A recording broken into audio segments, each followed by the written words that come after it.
Okay, Patrick, we're live. Thanks for joining me on the show. As I typically do, the floor is yours to kick us off. Why don't you just introduce yourself, who you are, maybe at a high level, your career background. I know disaster recovery is kind of your specialty, so just any background about your expertise in that area and your career as a whole. Yeah, well, let me ask you something before we start going. So you want me to narrate that for a few sentences, or and then do you want me? Then you after that you're going to go into the questions. Yeah. It's just Oh, kind of okay. like just set the stage about who you are. I mean, it could be a couple minutes if you want. Just kind of your Sure. your high level bio. Well, I started my career in EMS. I was an EMS professional. I worked in an ambulance for a few years. And at the same time, I was getting a college degree in political science. And when I completed my degree, I said, I gotta find something. I have to find a cause or something that I really can feel like I can make a difference in. Because all of my other colleagues at college, all the other fellow students were saying, I'm going to try to, eradicate nuclear weapons, or I'm going to, create, peace in the Middle East, or I'm going to eliminate famine or genocide or something. And I didn't have anything. I didn't have anything. And so I graduated college. I was sort of aimless. I really wasn't sure what I was going to do. And then Hurricane Katrina happened. And I said, wait a minute.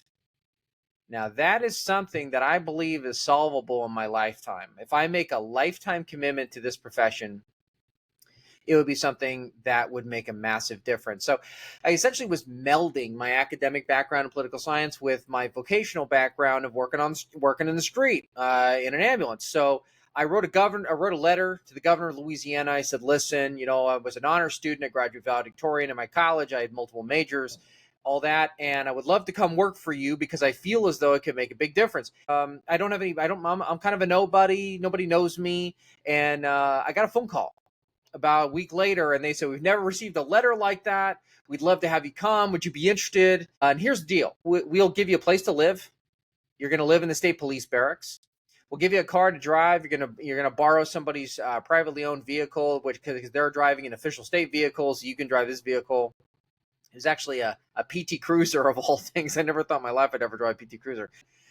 We'll give you cafeteria food. So there's cafeteria. You can have all three meals there, everything else. But here's the deal. And we'll also pay you $1,500 a month. That's what you're going to get. $1,500 a month for spending money. In return, you agree to work for us 110 hours a week. That's the deal. 7 days a week, 110 hours. And I said, I'm on the next plane.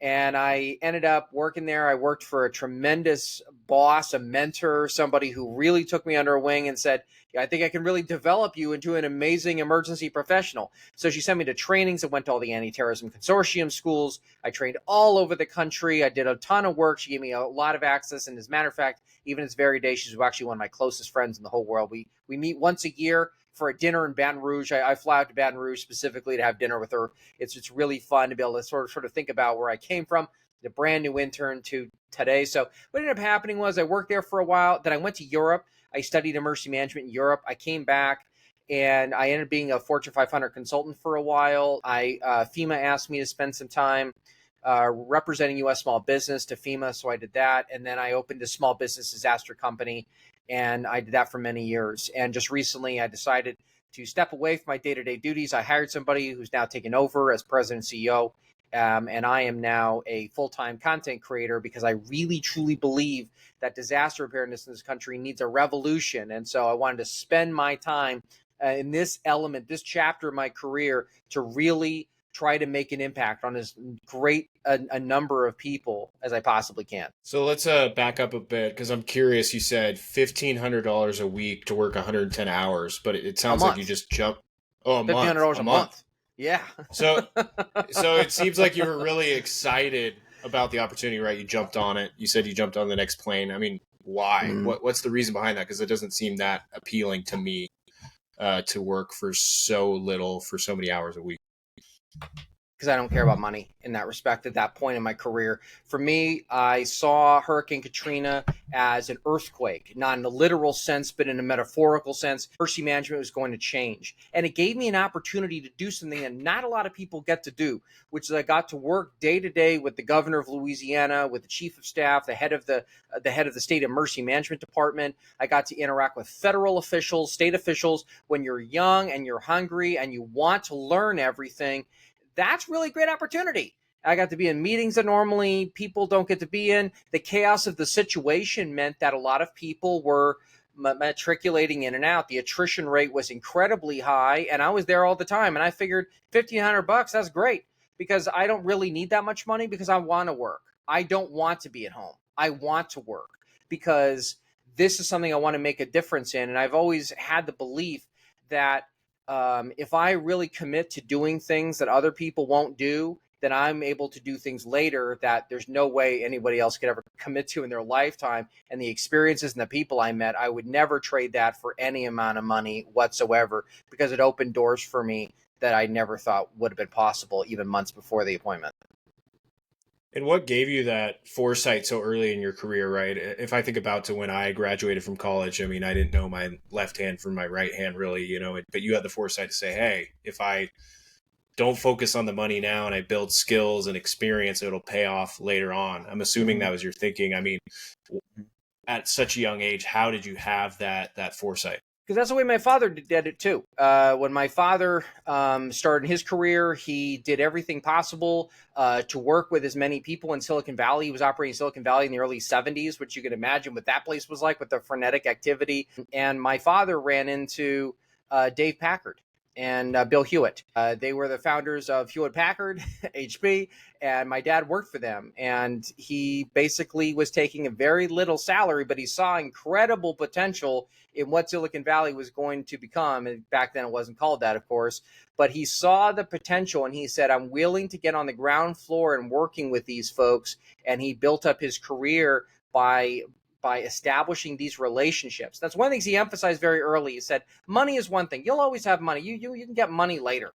But in the beginning, if you develop the relationships, those are things that have no equivalent in money whatsoever. And so they're worth their weight in gold, so to speak. So really commit yourself. And I always felt like if I put myself into the skills and I do that, I'm going to be very successful. I mean, I read biographies of really famous people. And one of the things that I always discovered is that people who are willing to sacrifice these things, the creature comforts, the hedonistic comforts, in order to really do something with your career and say, I'm going to abjure money for a while and really just meet people. It really changes the way you're able to do things later on in your career with the people who you met, because later on, people who you've met now, years later, will be able to be incredible assets for you when they say, there's a great position and I know somebody, I met him many years ago. I think it makes a lot of sense. And I like the background that it was instilled in you by a parent, right? I think that resonates with me to an extent, but I just think,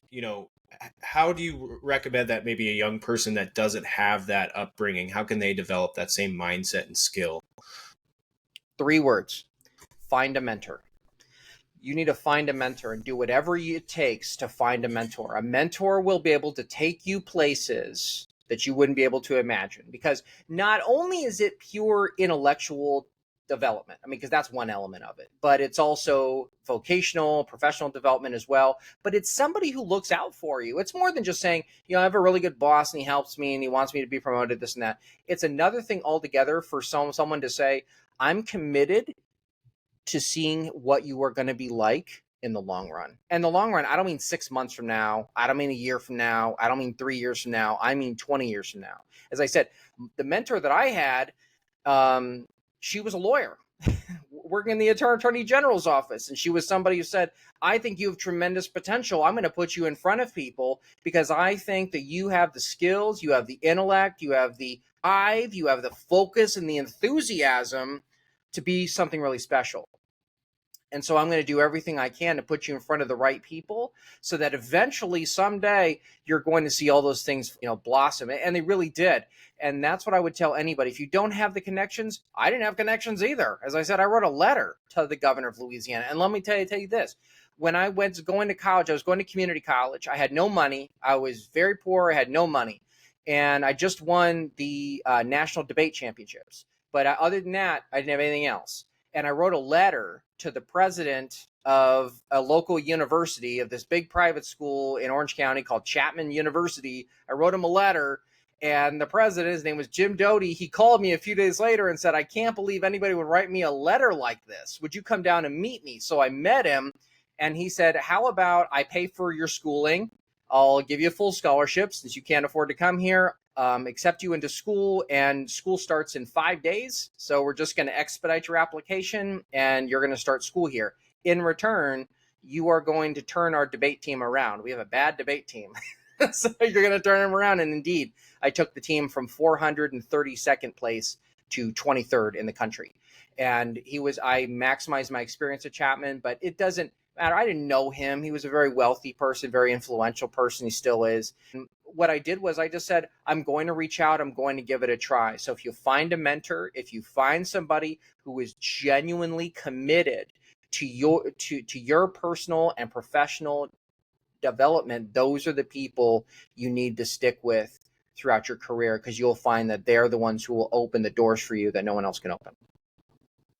Can we talk about the opportunity that you saw kind of in the disaster space? I think in your intro, you were talking about how you were working in as an EMT or in the ambulance space, and then also with your education, because to someone that's not involved in the space, I don't really understand it. So how did you say, hey, this is where I'm going to build a great career? I mean, where is the opportunity within disaster management or emergency preparedness? Because from somebody like me, a layman who's not involved in the space at all, I don't know a lot about it. And I would not look at that and say, oh yeah, there's a lot of money to be made, or there's a ladder I can climb here. I have always been a really creative thinker, and I don't mean that just colloquially. I really mean that I have looked at my career and I said, I'm not the traditional 9-to-5er. I'm not going to pursue the dollar. To me, that means some things. It's nice to have money, but really, especially early in my career, I said, I want a career that is going to do 3 things for me.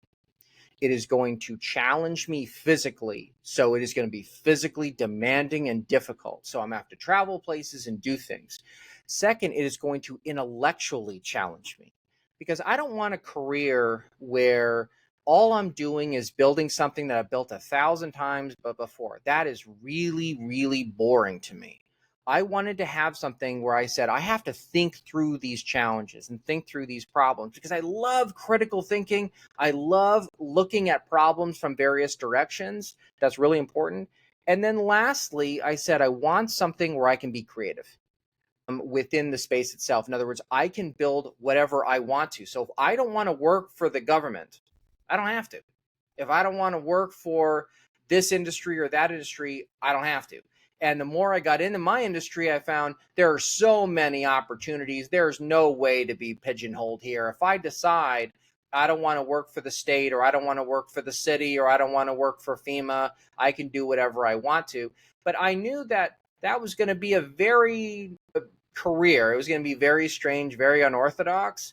And so I had to apply myself and say, how can I take these 3 types of challenges and turn it into something really fun? Because as I said, money is fine, but in the end, if I'm not intellectually challenged, if I'm not physically challenged, if this isn't really fun, if I don't enjoy going to work, what's the point? I mean, there's no amount of money that's going to make me happy. And I want to be a happy person. I want to be in a career where I say, wow, I made a difference. Wow, I'm building things the way I want to do them, because that's the one hallmark about me. My parents have realized this about me very early. My friends know I go my own direction. I do my own thing. I have my own compass. And I would never, ever, ever be happy living in someone else's shadow or doing things that someone else has built and say, I'm building your dream. How about you build mine? And so that's really what I wanted to do. I wanted to develop it and say, how can I make the people around me successful? And then in doing that, building something really amazing that'll actually make a massive difference in our world. So how do you describe that disaster recovery, emergency preparedness, maybe from the government's perspective, and then also kind of how you took it in your own path? And just generally, I mean, how do you explain it to the public, right? I would assume, okay, Sure. everyone obviously knows if you live in New Orleans that there's a danger of hurricanes, or you Hmm. live in California, there's a danger of wildfires. But it's Hmm. like, okay, so what? I clear the brush outside of my house and I'm good. So thanks. I think I'm ready for a disaster, you know? So how can you help me understand that in more detail, or, you know, to somebody that is maybe less informed on the topic? Sure. There's a basic life cycle to a disaster response. And what I'm going to give you is the very traditional chronology. So we talk about, we call preparedness. So preparedness activities are things like disaster plans, training, those drills you ran when you were a kid and you were in school and they rang the fire drill and everybody went outside and hung out with their friends and went back in. Those are all preparedness activities. Things like buying disaster equipment and radios and the prepper stash, all that stuff. Those are all preparedness activities. Then you have the actual disaster response. So it's what I and that's what I like to call the lights and sirens phase of an emergency, right? So it's where you get first responders showing up and you have the media showing up and you have a lot of frenetic activity that is seemingly occurring, one consecutive thing after the next. Then, really, after that, you have disaster recovery. And disaster recovery is where you come in, and most people think of most of disaster recovery like insurance. And insurance is certainly one tool of it, but disaster recovery is also, how do you get back in business? This is a question I ask my small business owners I work with all the time. If you have an earthquake, how are we going to get you back in business? Because no amount of money is going to recover you, right? How are you going to recover your people? How are you going to recover your information systems? How are you going to ensure that literally the building is open? Or do you even need the building at all? Those are questions that I ask people, and now those are traditionally disaster recovery activities. And then the cycle starts again, and it just goes through and over and over. But what I tell people about those is I take a little bit of a different tact. Okay. So what I tell people is I say hurricanes aren't disasters. Earthquakes are not disasters. 8.0 earthquake is not a disaster. Category 5 hurricane is not a disaster. A EF5 tornado is not a disaster. None of those things are disasters. All they are natural hazards. These are things that occurred way before the advent of human beings, and they'll be here long after we're gone. They are going to be there. There's no way. I know we read in the media all the time about, there's a way to stop hurricanes. There's no way to stop hurricanes. There's no hurricane walls. There's really very little that you can do. Earthquakes, there's simply no way to stop them. Well, here's what I tell people though. When a natural hazard like an earthquake, like a hurricane, like a tornado, those become disasters when you allow it to make you weaker as a result. So if it impacts your life in some way that makes you weaker, that's when it becomes a disaster. And so what I emphasize to people is I say, I want to prepare you for disasters in a way that makes you stronger afterwards. I want you to turn the disaster into a disruption that makes you stronger and better, what I call the disruptive advantage. Because by doing that, by turning that incident around, it's not a disaster anymore. Now it's actually an opportunity. Now it's actually something that's going to make you better and stronger as a result, no matter what destruction is wrought around you.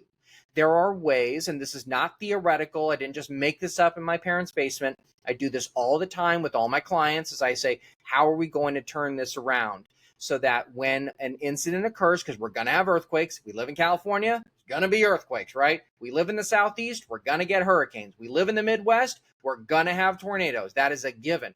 Now, the only question is are you going to be stronger or weaker as a result of that incident? And so it's my job, and my philosophy is I say, I don't want you to have a disaster ever again. And that's what I advocate to people. If you follow the things I tell you to do, you don't have a disaster. There is no disasters. You'll never have one again.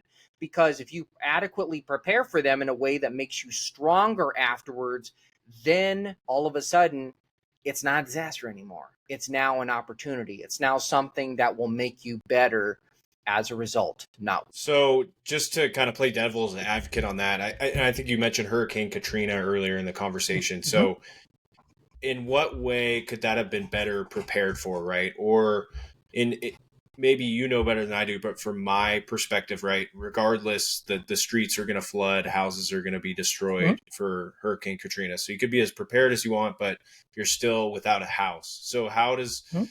how does that mesh with being prepared and leveraging a disaster as an opportunity versus, hey, my livelihood was just destroyed.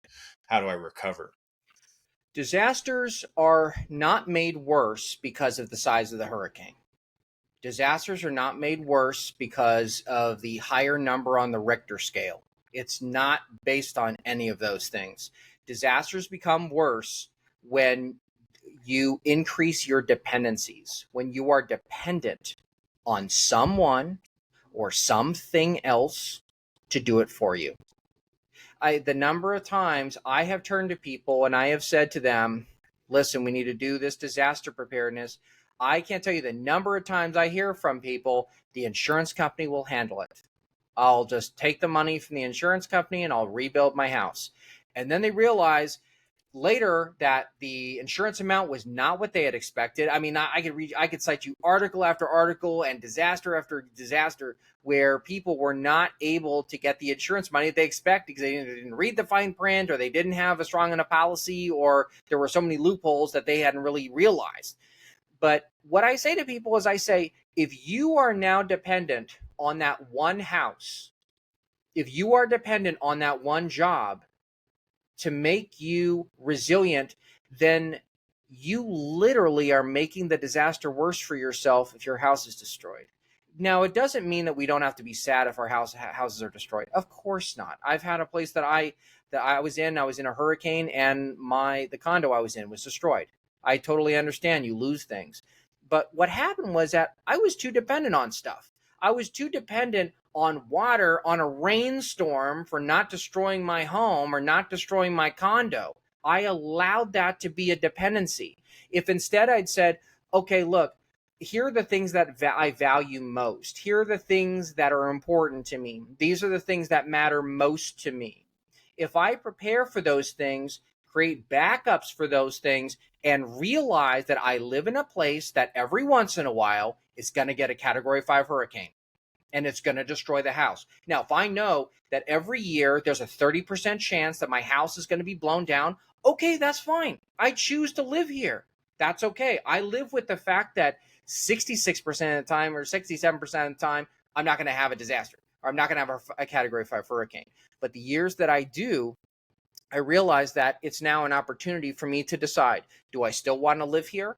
Do I want to live somewhere else? Is this an acceptable risk for me? Because the societies, Connor, that are the most able to rebound after a disaster and really take advantage of them are the ones who say, I accept that every once in a while I'm going to have something that's going to destroy where I live and all those things. But now, if I care enough about them, if I say, listen, I really don't want my house to be destroyed, I really don't want my car to be destroyed, then then I have to take the necessary steps to say, I'm not going to be dependent on whether or not it rains or not, because we don't have any control over that. You're totally dependent on the water.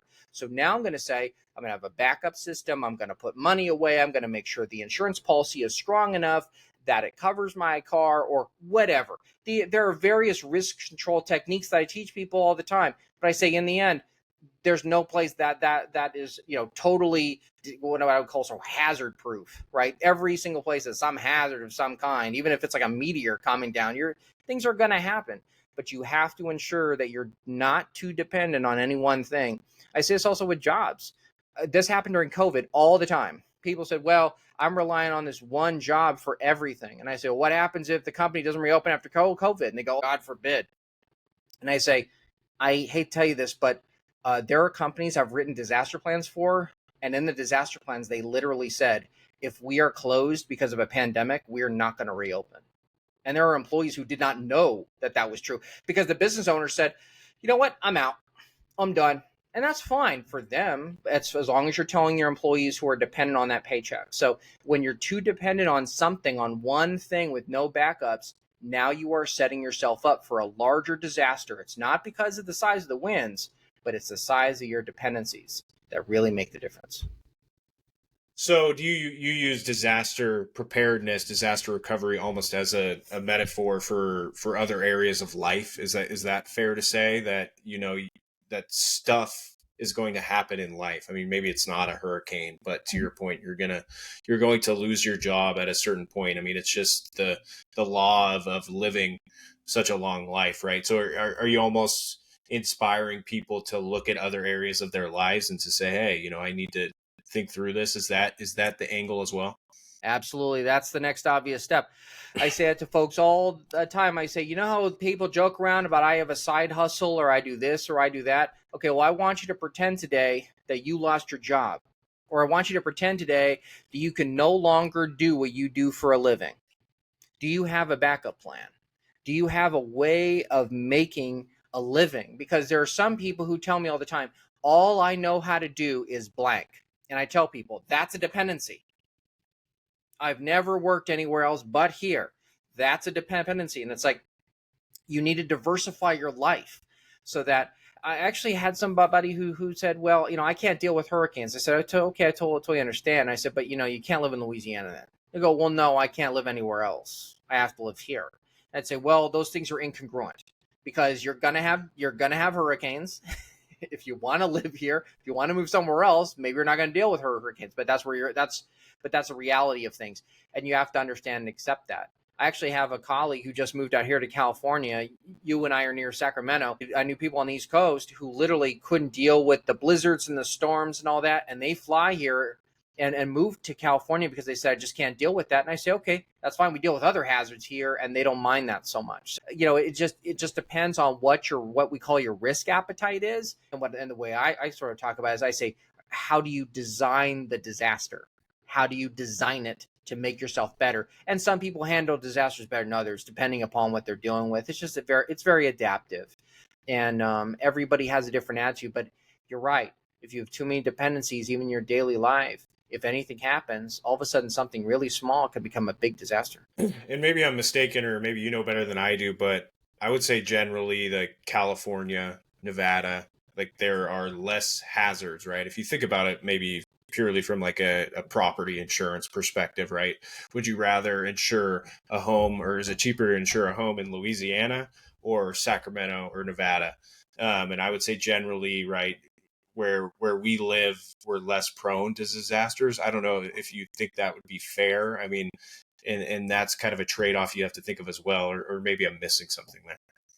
Well, I don't know if you know this or not, but in Northern California here, we've had a huge problem because a lot of the property insurers, because of the massive wildfires, they will no longer insure homes and I actually do a lot of disaster planning north of here in Redding, which is in Northern Mm. California. For those of you who are not from here, it's in the far north.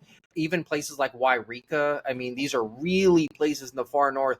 And there are places where I've turned to people and I've said, look, if you can't get fire insurance, you need to understand and accept. Again, we're not going to get sad about it. We're just going to accept the fact that if you're not going to have insurance and you're going to live where you're living, your house is going to burn down once every 4 years. You just need to accept that right now. If you're not prepared to accept those things, then you got to move or try to find an insurance company because you can't live in this area. And they say, well, why not? And I say, there's dry brush around you. And it isn't just because of the lack of thinning of forest. It's a really complex issue. Sometimes I see in the media people say, well, it's this one thing or something else. It's a combination of factors, which we don't have time to get into today.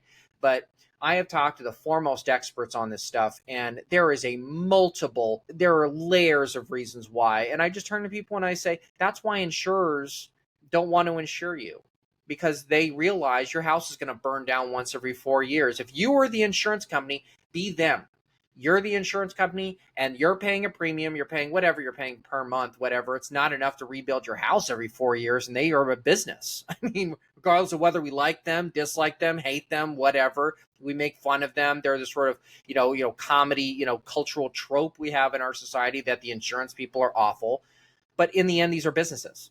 And these are businesses that have to make profits. They have investors, they have, underwriters, they have people who put money into these companies, they have, employees just like you, and they have to operate. And when they can't do that, they can't live there. So, but what I tell people is California doesn't have more disasters or fewer disasters just because you see them more often in the news. I mean, I can tell you about very devastating floods that really weren't in the news very much in multiple states. There's disasters going on all the time around the country. But California has very visible disasters, like large wildfires. When we have earthquakes, they make national news. I was actually in Washington, D.C., and we had like a 3.4 earthquake. And I was actually on the subway, and some people were saying, "Did you hear California had this massive 3.4 earthquake?" I was just laughing in my seat, going, 3.4? Like, I don't even stop going to school. Give it a 3.4. I mean, I tell everybody lives normally, right? And same in the South. Like some people say Category 1 hurricanes are terrible or whatever. Sometimes you talk to people in Florida, and they go, Category 1 is nothing. Like, I don't even stop mowing my lawn. That's what a Floridian once told me. I don't even stop mowing my lawn unless the Category 3 or higher. It's just different. But the hazards I tell people is I say, look, it depends on what you're willing to deal with, what your personality deals with, and what you're willing to accept, what really scares you, and being realistic about what the hazards are. Because sometimes I see people, well, I hear about this disaster and that disaster, and I said, those things are incredibly unlikely, but I see them in the news. And I say, because they're flashy. Those are flashy disasters. But there are things we deal with everywhere else, but it really just depends on the area. The one thing I'm going to add, and just to answer the question, is in South Louisiana, it is next to impossible to get insurance for flooding in people's homes because of the number of hurricanes they get. Because of how often, I didn't even think about it. Louisiana's in a bowl. There was actually a report came out of the Union of Concerned Scientists. They actually said that in the year 2100, New Orleans will no longer be on the map. New Orleans will be destroyed. There's no way to stop it. And they actually wrote this. And I think this was in 06 or 07. They literally said, there will not be New Orleans. There's no way to stop it. It's going to happen. So just accept that now. And that shocked a lot of people. A lot of people. Yeah, I get that it's a complex issue to unpack, but I'm just really curious what your perspective or what the solution is, right? Okay, so you say, I understand huge wildfires in California, hurricanes in Florida, Louisiana is going to disappear. And then to your point, that people need to accept that if they live there. But I feel like people are either unwilling or unable to accept that, right? Because you say, okay, great, yeah, your house is going to burn down every 4 years. With the way that the raw material costs, the labor to rebuild a house. I mean, how is that an acceptable risk for really anybody, right? Is it okay? Well, then, hey, people shouldn't live here, and we should build where it's more suitable for people to live. Is that the solution, or how do you look at this? What I tell people is I say, the first thing I ask them is I say, what is your risk appetite? What are you willing to accept as a risk? And they say, well, so what do you mean by that? And I say, tell me how willing you are to have your house burned down every few years. Does that bother you, not bother you, or is that something you're not concerned about? And the other thing, and what I do with businesses is even more stark. I do this all the time. I literally do this. And every time I do it, I love seeing the expression on people's faces. I walk up to a business owner and I say, they hire me, do their disaster plan, whatever. And these are sometimes medium, sometimes even really large, small businesses. And some of these businesses are like 475 employees. Those are technically under the law small businesses, but if you've ever gone into them, I work with a really large small business that is actually a security company. That's a small business, but if you were to meet all the people there, it'd seem like you're at Walmart. I mean, there's like vice presidents and there's managers and there's the CEO and there's the owners. And I walk up to the owner and I say, let me ask you a question. If your business is destroyed by a disaster, do you want to recover? And they always go, what do you mean? What do you mean? Do I want to recover? I say, do you want to recover or not? If this building burns down, do you want to build it again or not? And they say, well, why would you say that? And I say, because it could be a great opportunity for you. Maybe you don't want to run this business anymore. Maybe the business isn't profitable anymore. Maybe you just like, you know what? We're behind the times. Let's just start over. So the building burns down. Is that a disaster? I mean, the news would cover it as one. They would say, oh my gosh, Acme company, their building burned down. Let's be so sad for them. And then there's the obligatory hugging outside the building. Or we could do it where we say, this is the greatest day of my life. Building burned down, great. And I actually have a restaurateur I worked with for many, many years. She ran an Italian restaurant. I wrote a wildfire plan for her. And I asked her the same question. Do you want to recover if the restaurant burns down? And she's thought about it. And she said, I don't know. She called me 3 days later and literally I picked up the phone and said, hey, how's it going? She goes, the answer to your question is no. And literally I said, great. If you don't want to recover, that's totally fine. I only ask you do one thing. You need to communicate that to your employees so that the employees understand if your business burns down next year, you're not coming back. And she did that because she said I would help them find other jobs at other places. She just didn't want to run the restaurant anymore. It was an Italian place. Her parents would run it. I think her grandparents actually had opened it. She just said, I'm not cut out for this. And so what she did was when the business actually, weirdly enough, almost a year to the day, the restaurant burned to the ground in a wildfire, massive wildfire. I mean, the whole place was a conflagration. There wasn't anything left. It had burned the kitchen. I mean, there wasn't anything left. And it was the happiest day of her life. And she helped all the employees over the next 6 weeks. She helped every single employee find employment at another place to work because they all wanted to work in the restaurant business, but she didn't. And she took the rest of the insurance money and she found another career for herself. And she ended up working at it. Weirdly enough, she actually ended up working at another company that was also a client of mine. So, I mean, that was a really great story. And I wrote about it in my book because it's that important for people to realize that really, if you're not dependent on it, then it's not a disaster. If you decide that it's important to you. So it's same with people's homes. I understand if my house burned down, I'd be sad too. But in the end, I have to decide: am I willing to accept that risk or not? And Connor, to answer the question very directly, if you don't know what the risks are, that is when I get worried. When people don't know what the risks are, and they say, "Oh, there's only a 10% chance of this happening," and I say, "I don't know who told you that, but it's actually an 80% chance." Then, when I give people the right risk information, they can make their own choices about what dependencies they want to have or not have. Now I can plan for it. Now I can figure out how I'm going to make you stronger afterwards. But it's not as simple, it's not a simple dichotomy of, you're prepared or you're not. It's really a matter of what's your risk appetite and what are you willing to accept if a disaster occurs at your business or at your home. And it sounds like it all comes back to kind of personal responsibility. You always need to have a Mm-hmm. plan B. I mean, if you live in Louisiana and Mm-hmm. every single dollar you've ever made is in your house and you're living paycheck to paycheck and your house floods, then you're screwed. So Mm-hmm. you're basically saying if you're going to put yourself in that situation, you better have, whatever it is, 50 grand saved up so you can then say, hey, this is a great opportunity to move somewhere else and start over. Yeah, it is. And there may be people who may not be financially available to do that, or they may not be able to do it for a variety of socioeconomic reasons. And that's when other entities can step in and assist, right? I don't expect everybody to be, perfectly, able to move on their own. But what I do object to is when people don't have the right risk information, or where they think, well, no matter what happens, someone else can take care of me. And if they don't, I'm just going to appeal to people and say, please help me rebuild my house, even though you were in a financial position you could have left. Or if you're dependent on one other thing, it's like you kind of knew there was going to be a hurricane here. So what I'd say to people is, I say, let's reframe that. Let's reframe it to, if this place is flooded out, how are we going to make ourselves stronger and better as a result? What are we going to do about that? And if we say, I would like to do X, Y, and Z, but I can't, then now that's where disaster plans become really valuable. Because now that planning says, let's figure out where the holes are so that we can make you stronger next time. Even if you want to live in the same place, I have no objection to that. If you want to live there, but let's prepare you in advance so that when that happens, I can position you correctly. Because you're right. Because if you don't, then what ends up happening is that everybody says, FEMA, please take care of me.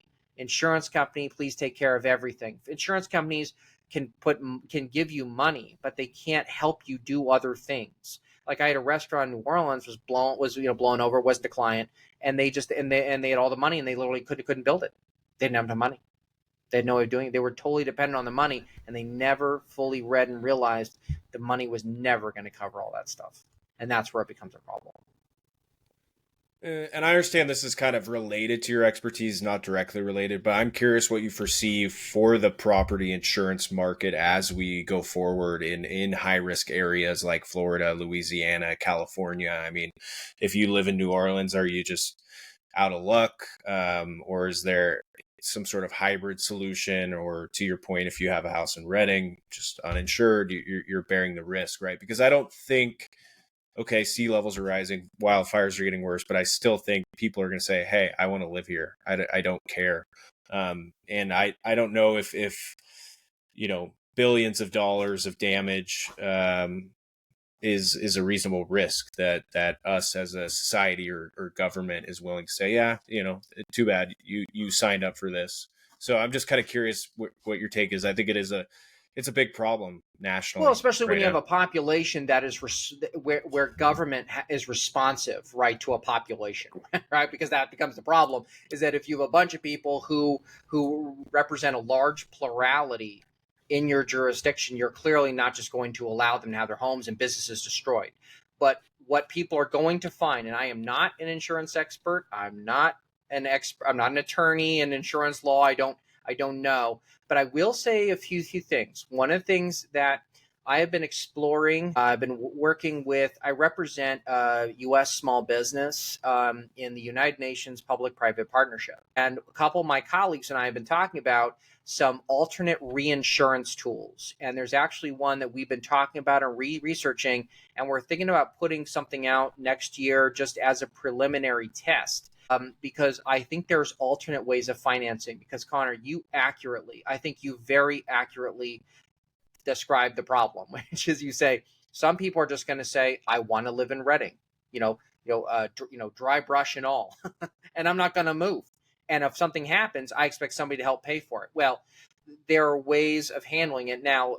There is, but there are limits, right? Public policy can't do everything, and at some point, the political winds may shift, and that is actually weirdly enough that actually has happened. Some people actually think, well, every time there's a disaster, the government always just dumps money into it. I can give you half a dozen disasters where the government said, absolutely, we're going to commit this amount of money. And then when the cameras all left, they were like, see all this fine print? You're not going to meet all the requirements. And we're not going to provide you with the money. But we had to keep the media happy because that's what we have to do. But in the end, the bureaucrats won, right? So what I tell people is I say, let's not get into that. Let's not make ourselves dependent on the bureaucrats. Let's not make ourselves dependent on everything the insurance company says. Instead, create some alternate experimental tools. And there are a couple that we are exploring actually. And there's one that we plan to pilot next year with a couple of companies actually in the Reading area. One's in the Reading area, and then one is on the other side of the California, towards the coastline, which is also actually, weirdly enough, in an area where they get a lot of wildfires and a lot of smoke damage. So we're going to try it out because we believe that there are ways that we can creatively help to finance it. But I will say to people, once again, let's not fall into the trap of money will solve everything. Because if people think that just getting money to replace your things is going to make it better, it is. I'm just telling you right now, it is not. I've been a disaster planner for 25 years. My father was one. My grandfather was one. I'm just telling you, it's never going to get better if that's all you ever do. So we have to make a commitment completely to say, how can we make this successful without just relying on, Uncle Sam, or, handing me a pile of money, or an insurance company handing me a pile of money. But financing is one of the tools that is so important, but it's not the only tool. And that's less I try to tell them. Okay, I'm just because I'm curious because I actually work in insurance as well, but not on the property side. But so how, at a high level, if you're able to share, how would this like creative financing solution work? You mentioned reinsurance. I mean, is it more of like a stop loss policy where, hey, you had a $700,000 house, here's half the value, or is it somewhat of a lower benefit? I'm just curious if you could share a little bit more about that. I can't share too much about it, but what I can say is this. One things we did explore, which we actually, it will be a hybrid solution with this. This is not going to be the primary tool, but it's going to be one of the elements of it, is something called parametric insurance. I don't know how familiar you are with that, but what parametric insurance is, it basically says, look, we're going to insure you. And here's the thing. If you have a flood, the flood has to be at least 3 inches in your house. If the flooding is at least 3 inches in your house, no quibbling, we pay out. But it has to be 3 inches. If it's 2 inches and 0.99, you don't get paid. But if it goes above 3, it gets paid. Now, that's one of the tools. The other one, again, which I can't get into too much about, but maybe at some point you and I can have a separate conversation when it launches, because actually I'd be interested to hear what your thoughts would actually be on this, and some of the people who would be hearing it, is a way of alternately financing the risks through a scheme with bonds. And there is a way of doing it that large corporations have used before. Essentially, the idea that I've had is taking these bond tools and applying them to small businesses and to homeowners. That's never been attempted before, which is why we're doing a controlled pilot, basically in a group captive kind of situation. And then we're going to try it and see if it works. And so, but what the end result would be, again, can't get too much into a description, but weirdly enough, if the homeowner didn't have a disaster, the homeowner would actually make money off of it. They would actually be given a dividend as a result. And if they did have a disaster, we would say, here's a pool to get you back into place. That now incentivizes people to get prepared. That now incentivizes people to do things because, hey, if there's a wildfire around you and you do the defensive mechanisms around your house and you're able to stop the wildfire, guess what? You now made money that year. But if your house burns down, great. Here's the money. Go ahead and rebuild it. You can still live in Reading with all the stuff, but there's another way of handling it. So anyway, it's a really innovative thing. I actually wrote, so the reason why the whole thing came up is I wrote a white paper on it, and some reinsurance executives got really excited about it and said, we'd never heard of anything quite like this before. And I said, let's go ahead and work this through. So I have a couple of colleagues who work in Northern California who are very tied into the insurance market. And I said, given the quagmire we have right now with insurance companies in some of these Northern California and these sort of fire prone areas, what if we did X? And they said, that seems like a really cool thing. So as I said, we're going to try it and get some investors involved and then see if it works. And if it does, we want to be able to roll it out statewide and then eventually national. So it's going to be really exciting. It's a really fun opportunity and something I think would be a revolutionary way for people to be able to finance the risks that otherwise they would never be able to do so. Yeah, no, it sounds interesting. Yeah, I'd love to pick your brain, as it progresses. So keep me in mind. Let's pivot kind of a 180 though, right? You mentioned this at the beginning of the conversation. You're now entering the YouTube space, right? You're kind of stepping away as your role as CEO, and now you say, hey, I want to build this brand online. So maybe you can articulate why that was your next step, why this choice, why become a content creator, why YouTube, and what you're thinking for the channel. I absolutely love talking to people about disaster preparedness. To me, it doesn't have to be doom and gloom. It doesn't have to be blood and guts. It doesn't have to be depressing. It doesn't have to be Chicken Little. It can be fun. It can be interesting. It can be something that empowers you. Because if we accept, and everyone who hears this understands that natural hazards are going to occur no matter what, there's no way to stop a volcanic eruption. There's no way to stop a tsunami. I mean, there's some ways to mitigate it, but you can put up a wall and things, but those are not financially feasible, except in Japan and a couple of other places where they've said we really have to try and do it. But even then, those are not 100%, and there's no way to fully stop them. So in the end, you're going to have them anyway. And I said, I want to take the lessons and the things that I have learned, and I want to take it out, and I want to talk with people. And I've decided I'm going to create this really exciting disaster channel. It's not going to be me, talking about, woe is us or about, the hazards of climate change. Instead, I say, I'm going to empower you with the tools that I've used with Fortune 500 companies, with my business, with all these clients I've had over the years and all the things I've developed over the years. And I want to show people that it doesn't have to be difficult. And so what we've done is the YouTube channel is going to be a series of disaster challenges. So that's what I'm doing, a series of disaster challenges. And in each one, I'm being challenged to do something very difficult in disaster management. And so it's my job in each one of these little episodes to actually complete this task and do it within a time constraint and everything. And in the end, people will see really good disaster planning. What is it about? Because I've noticed that people who are even experts in disaster preparedness, I think they got it all wrong. I don't think it all boils down to, having the perfect disaster plan or, having the, all this. I think we train incorrectly. I think we drill incorrectly. I think we plan incorrectly. And I just wanted to show people in a fun and exciting way how to do it. So like one of the challenges, we just have one video up right now, but as of next week, we'll have 3 more and then 3 more after that and 3 more after that. It's a brand new channel. The video I did as my inaugural video was I had to evacuate 230 cats at a cat sanctuary in Northern California, and we had to evacuate them in 2 hours. And this cat sanctuary had no disaster plan, no training. They'd never done a drill. So I had to write up a quick plan. I had to train everybody, and we had to execute. We had to do it all in 2 hours. And we did it to the second. There literally was a 5, 4, 3, 2, 1. I literally was like, let's get everybody out. And we got them out. And I told people, if I can evacuate 230 cats, I can show you a quick way to evacuate your own cats, right? Or how to deal with your animals or whatever. And each time we're going to do things just like that. So a couple of other challenges that you guys, I think, for those of you, I hope you visit the channel. I think you're really going to like them.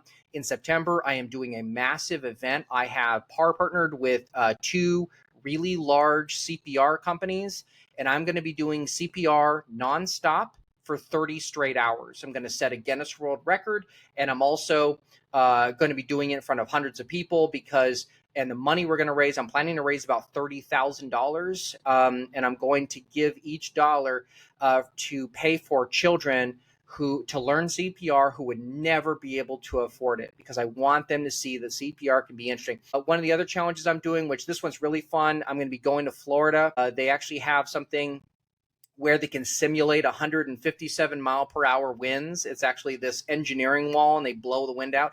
And I'm going to build the very first FEMA rated hurricane shelter. And I'm going to put it in front of that wall, and I am going to pass a Category 5 hurricane. Here's the rub.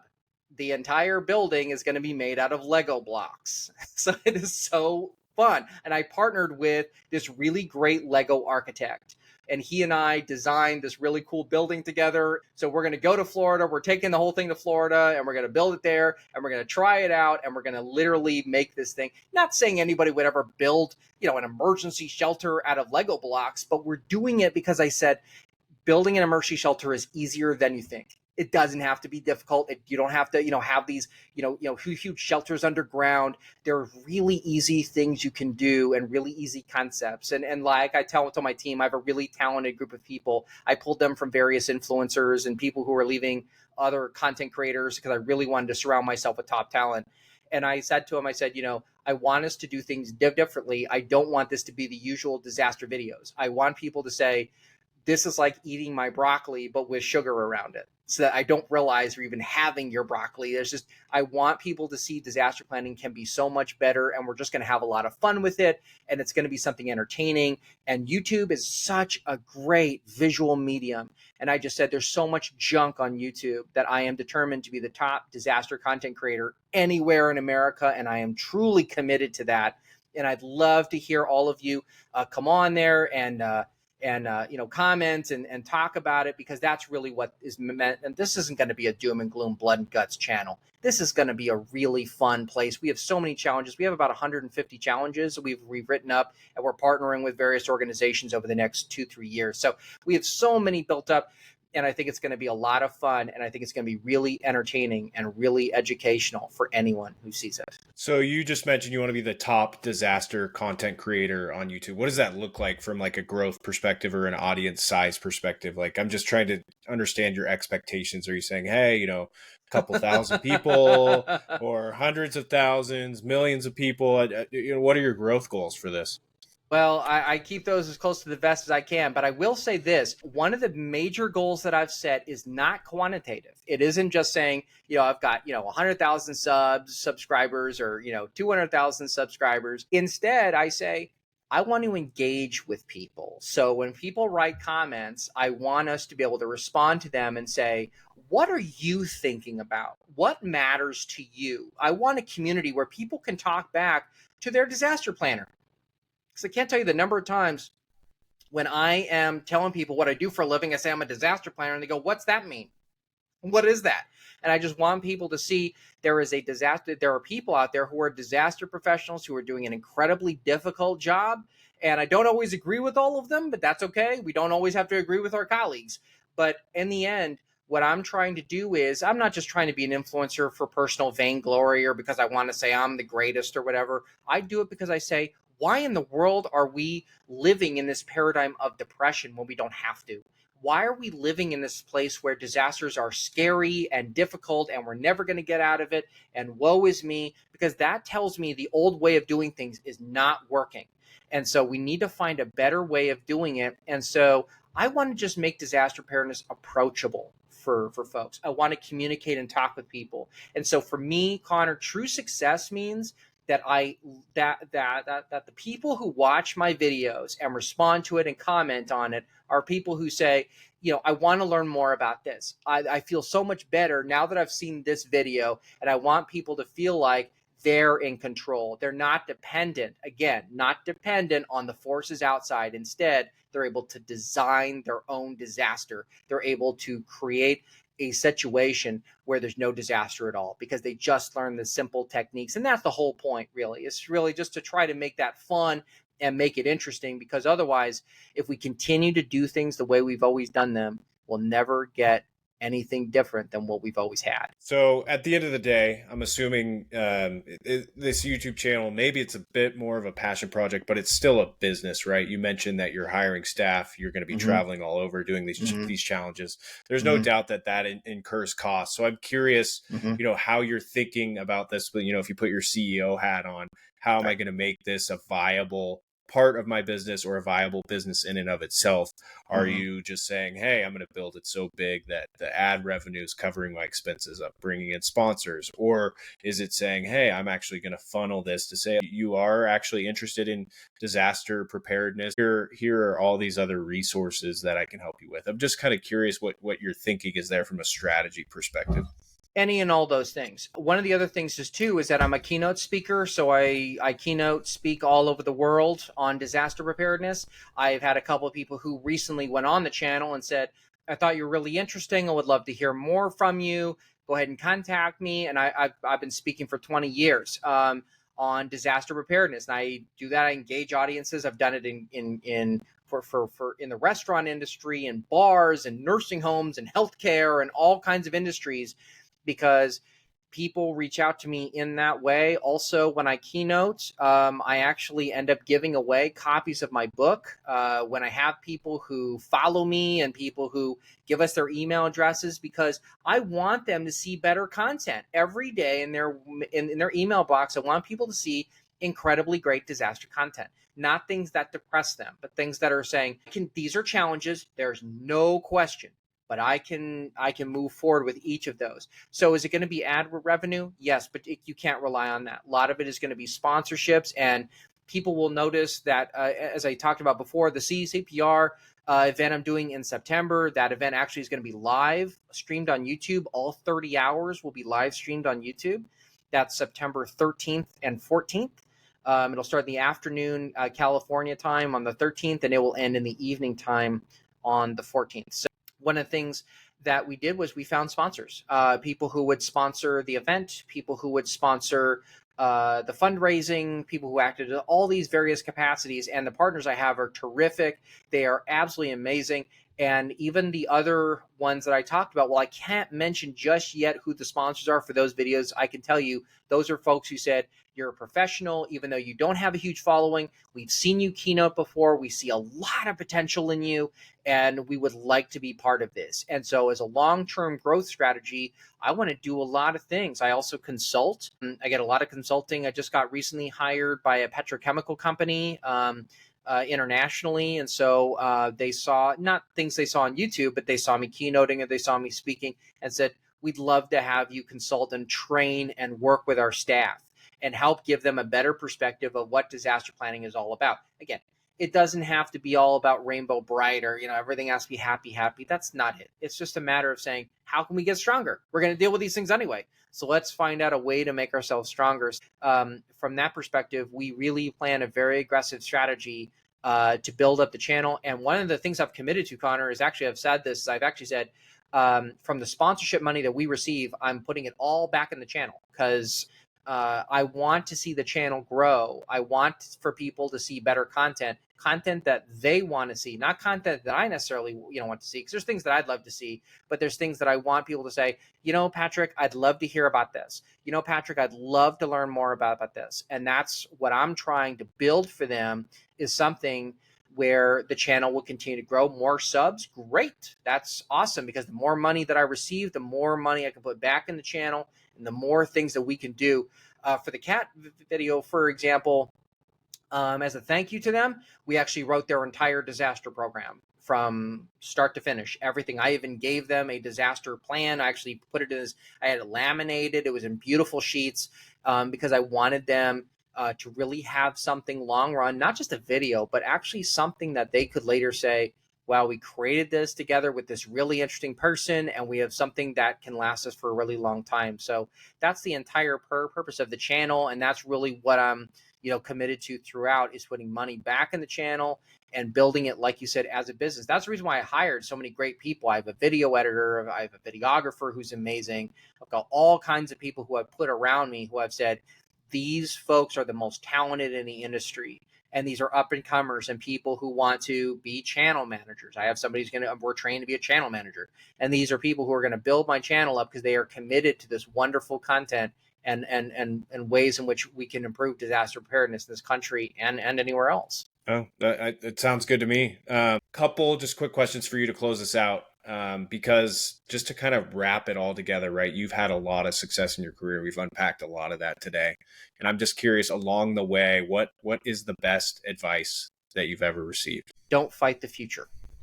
Don't fight it. One of the things I tell people, and this applies to disaster preparedness as well, is don't fight what's going on around you, because in the end, things are, there are events around you that frankly you just can't impact, right? Just like a hurricane. If a hurricane was bearing down my house, there's not a whole lot I'm gonna be able to do to stop it. So don't fight that, but instead use it to your advantage. Use whatever obstacles are coming your way, whether they're professional, whether they're personal, or whether they're some hazard like an earthquake.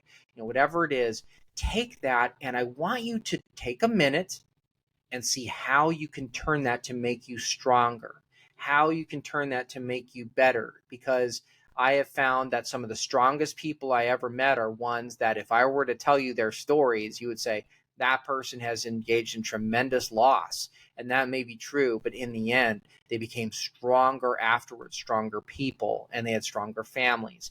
And so that's really what it's all about. And so I had a mentor who told me that, don't fight the future, because if you fight the future, you're just, you're going to set yourself up for failure, because in the end, you can't fight the things that are around you that are just beyond your control. One more question. If you had to start your career over from day one, would you do anything differently? I would. One of the things that I would have done is I probably would have tried to get a job with a little more money in the beginning, I suppose, but it's okay. But one of the things that I actually, in all seriousness, I think the one thing that I probably would have done a little bit earlier is I would have tried to seek out a mentor while I was in college. I would have tried to find somebody who would have given me direction, because when I graduated college, I was a mess. I graduated top of my class, and then I had nowhere to go. I had nothing to do. I had no clue, because I put myself in so many different directions. I thought, am I going to become a professor, which is what I really wanted to do? Or should I become an attorney, which is something else I really thought about doing? And I was just spinning, and I didn't have anybody to help me. And so for about a year, I was really a mess.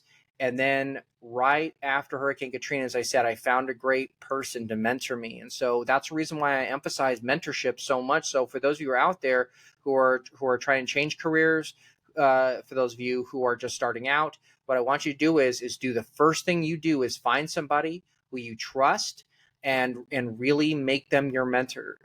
They are people who will take you so much farther. And I think I wouldn't have had that lost year. But since then, my career just really built up, and I was very happy. Even when I opened my business for the first time, I found a mentor, a guy who ran a multi-million-dollar business. He ran a music company, of all things. Weirdly enough, he became my entrepreneurial mentor. And he was the one who said, Patrick, don't do X, don't do Y, do these three things. And I would have never thought to do those things. And they are what made the company so successful. Because as you could tell, I was not entrepreneurially inclined when I first got out of college. So it took a while for me to change from trying to grab skills, that's fine, to wait a minute, it's the bottom line, it's profit, it's building the business and building a place where people can feel like they can work here. And that's a very different mindset. And so find a mentor early and often, and every time you change careers or every time you're at a different place in your life, find a great person who you can trust and those are people who will take you all the way. So that's the thing I would have probably done a little earlier in my career, and I would have been a little happier. All right, Patrick. I think that's a great way to end. So I want to thank you for taking the time to come on. I thoroughly enjoyed the conversation. I hope others do as well. So to close this out, you've talked about it a bunch. I'm curious myself to learn what the YouTube channel is called. So maybe you can tell people how to find the channel, and then also any of your other resources, links where they can connect with you. Yeah, my main link is disasterpatrick.com. Patrick is normal spelling, like the holidays. Disasterpatrick.com. And actually, that's the YouTube channel's name as well. And if you want to go on Instagram, we just got a social media team on board, which we're really excited about. I had a temporary person, and so now we've got some full-time people, which is really great. So if you want to find the best disaster content and interactive, go on there. That's where I can be found. And this is what I like to leave people with whenever I'm talking to them. I say, look, and every video that I will ever do is going to conclude with basically this: if you prepare for a disaster, you'll never experience one in your life. And that, I truly believe that if you really prepare for disaster, you'll never experience one in your life. So it's just a matter of lowering your dependencies and putting yourself in a position where you are stronger at the end. So Connor, thank you so much for having me. I really appreciate it. I enjoyed our conversation as well. And I hope that next year, when we come up with this brand new idea, I'm definitely going to reach out to you. I'd love to come back and be able to talk to you, because then we can have a real interesting insurance conversation. It'll be really fun, and we'll get to talk about some stuff. And I think it'll really blow your mind. But thank you for having me today. Awesome. Sounds good. Thanks, Patrick. Thank you.